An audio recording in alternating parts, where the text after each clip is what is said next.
আগামী 8ই August panchayat vote অনুষ্ঠিত হবে। এই ভোটকে কেন্দ্র করে ইতিমধ্যেই নিরাপত্তা একেবারে তুঙ্গে, কিন্তু এখনো পর্যন্ত রাজ্যে বন্ধ নেই দুষ্কৃতীদের দ্বারা হামলা, হুজ্জতি এবং আক্রমণ।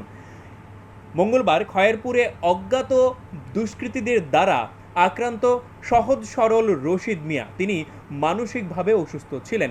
পরে পুলিশ তাকে উদ্ধার করে জিবিপি হাসপাতালে নিয়ে যায়। বর্তমানে উনি আশঙ্কাজনক অবস্থায় জিবিপি হাসপাতালে চিকিৎসাধীন।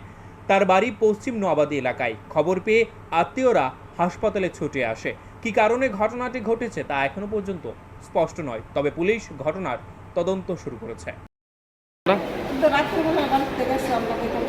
হ্যাঁ, সকালবেলা শুনছি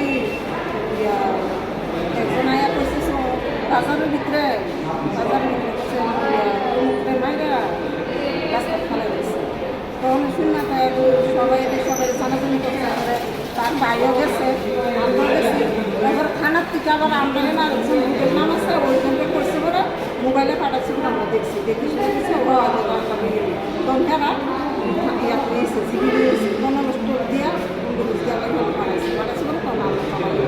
কি নাম ওনার?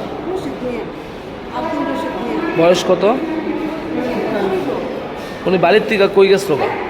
কই গেছে আমরা কইতে পারি না, আমরা শুনছি পরে কে মারছে? কে মারছে আমরা কইতে পারি না। উনি কি এমনিতে মেন্টালি কোনো সমস্যা আছে? এমনি সরল সোজা মানুষ, কিছু করতে পারে না, ভালো করে কথাবার্তা কইতে পারে না, চলাফেরা বাড়ি ঘরে চলে, কিন্তু কাজকর্ম কিছুই করতে পারে। বাড়ি কোনখানে?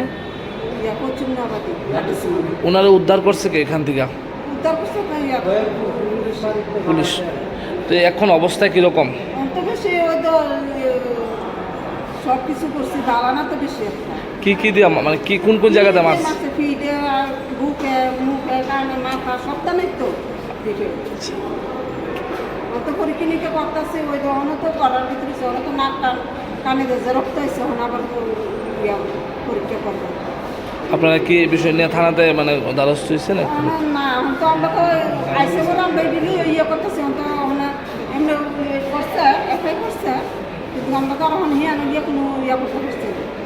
যা গ্যাস হই নাকি হিয়ান হইতে তারা নিয়ে।